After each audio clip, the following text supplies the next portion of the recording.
விரத முறைகள் சிறப்பாக இருக்கின்றன. கிருஷ்ண பிரசாத் சொல்வது போல ஆன்மீகம் என்பது ஆரோக்கியத்தை நோக்கி செல்கின்ற ஒன்றை பார்க்க முடியுது. அதே போல ஆன்மீகம் என்பது சமூக நலத்தையும் சார்ந்து மறைமுகமாக பல்வேறு விதங்களில் செல்லுது. இப்போ அன்னதானம் வழங்குறாங்க, அது மறைமுகமாக ஒரு சமூக நலன். அதுபோல எந்தவித பாகுபாடும் இல்லாமல் அனைவரும் அங்கே ஒன்றிணைந்திருக்கிறார்கள், அதுவும் ஒரு சமூக நலன். அப்ப ஆன்மீகம் என்பது சமூக நலத்திற்கான ஒரு அடித்தளமாகத்தானே இருக்கிறது. சுமதி, கண்டிப்பா நீங்க இறைவனை வச்சு இந்த பாகுபாடு பார்க்கறதெல்லாம் மனிதர்கள் ஏற்படுத்தியது. நம் பெருமாள் அங்கே காட்சி தந்து கொண்டு இருக்கிறாரே, அவர் ஸ்ரீரங்கத்தில் செய்த ஒரு அற்புதத்தை சொல்ல வேண்டும். திருப்பானாழ்வாருக்கு கோவிலுக்குள்ள வர்றதுக்கு அனுமதி இல்லை. இந்த பெருமாள் இல்லைன்னு சொல்லல, மனிதர்கள் ஏற்படுத்தியது. அவர் வெளியில நின்று பெருமாளை பாடிக்கிட்டு இருக்கிறார். லோகசாரங்கர் திருமஞ்சனத்திற்காக காவிரி ஆற்றிலே நீர் எடுத்து கொண்டு வருகிறார். அவர் வர்ற வழியில திருப்பானாழ்வார் கண்ணை மூடி பெருமாளை சேவிச்சிட்டு இருக்கிறார். லோகசாரங்கர் நினைச்சிருந்தாருன்னா கொஞ்சம் தள்ளி போயிருக்கலாம். அவருக்கு ஒரு ஈகோ, இவனுக்காக நான் தள்ளி போகணுமான்னு கல்லை எடுத்து அடிச்சார். அது திருப்பானாழ்வார் நெற்றியிலே பட்டது, ரத்தம் வந்தது. இவர் திருமஞ்சன நீரை எடுத்துக்கொண்டு கருவறைக்கு வந்தபோது பெருமாளின் நெற்றியில் ரத்தம் வந்தபோது பெருமாள், அவன் என்னுடைய பக்தன், உனக்கு என்ன உரிமை இருக்கிறதோ அதே உரிமை அவனுக்கும் இருக்கிறது, அவனை உன்னுடைய தோளில் அமர்த்தி இங்கே உள்ளே கூட்டிக் கொண்டு வா என்று சொன்னதாக கோவிலுடைய தல வரலாறு சொல்கிறது. என்றால் இறைவன் யாரிடமும் பேதம் பார்ப்பதே இல்லை. நீங்கள் பேதம் பார்த்தால் இறைவன் உங்களை விரும்புவதே இல்லை. அதே மாதிரிதான் நாதமுனிகளுடைய பேரன் ஆளவந்தார், அவருடைய சீடர், ஆளவந்தாருடைய சீடர், அவர் மாரநேரி நம்பிக்கு இறுதி சடங்கு செய்கிறார்.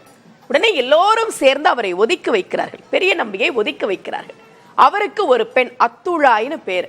ஸ்ரீரங்கம் ரங்கநாதரினுடைய தேர் வருகிற போது உங்க வீட்டு முன்னாடி மட்டும் தேர் நிக்காது, ஏன்னா யாரோ ஒருவனுக்கு நீ போய் இறுதி சடங்கு செஞ்சீல என்று சொன்னபோது அத்துழாய் பெருமாளை பார்த்து கேட்டாள், நீ ஜடாயுக்கு இறுதிக்கடன் செய்தவன் இல்லையா, விதுரருக்கு நீ இறுதிக்கடன் செய்தவன் இல்லையா, நீ எங்களை எல்லோரும் சேர்ந்து ஒடுக்குகிறார்களே, நீ எங்களுக்கு நீதி சொல் என்று சொன்னபோது அத்துழாய் வீட்டின் முன்னால் தேர் நின்றது. இந்த கதைகள் எல்லாம் எதுக்கு சொல்றாங்க தெரியுமா? மனிதர்களிடையே தெய்வம் பாகுபாடு ஒரு நாளும் பார்ப்பதில்லை.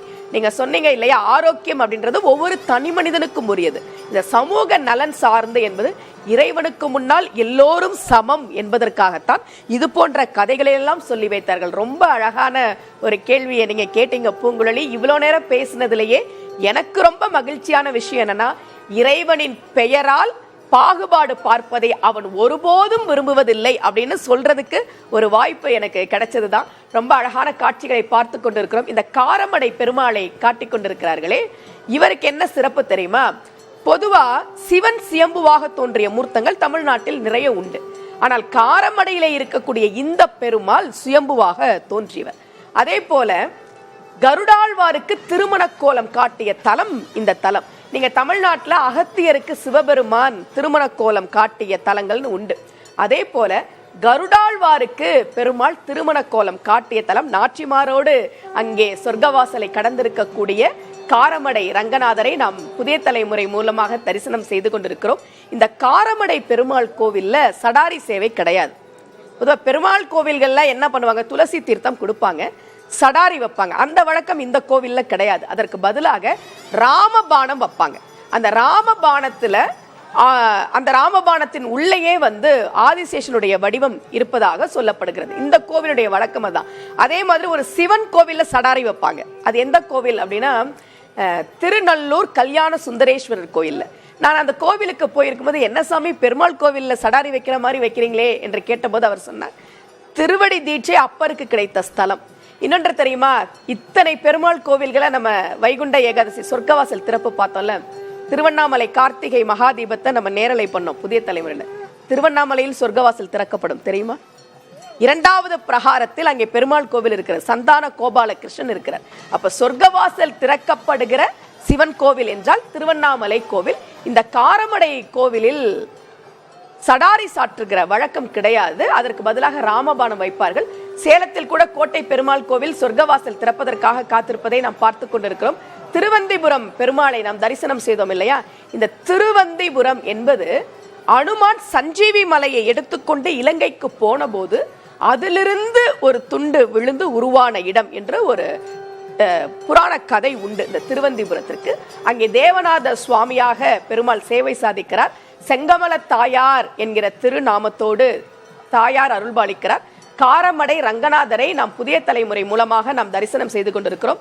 சொர்க்கவாசலை கடந்திருக்கக்கூடிய அந்த பெருமாள் நம் எல்லோருக்கும் வைகுந்த வாசத்தை, இந்த உலகத்தில் நமக்கு தேவையான அத்தனை சகல சௌபாக்கியங்களையும் தரப்போகிற அந்த பெருமாளை நாம் தரிசனம் செய்து கொண்டிருக்கிறோம்.